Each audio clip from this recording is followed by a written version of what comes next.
Saya, Wali Kota Palembang, mengajak seluruh lapisan masyarakat Kota Palembang untuk memudayakan gerakan Cinta Kali Bersih, gerakan penghijauan dan kebersihan lingkungan, serta secara bersama mewujudkan taman kota yang indah.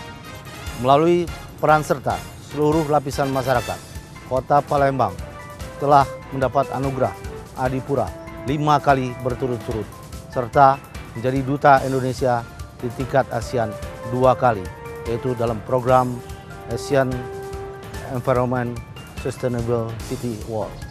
Mari kita jaga dan lestarikan agar lingkungan sekitar kita tetap rapi, indah, bersih, hijau, dan nyaman. Saya mengimbau kepada masyarakat dimanapun ya di Palembang ini untuk menjaga lingkungan kita agar nyaman, kemudian menjaga lingkungan kita tetap bersih.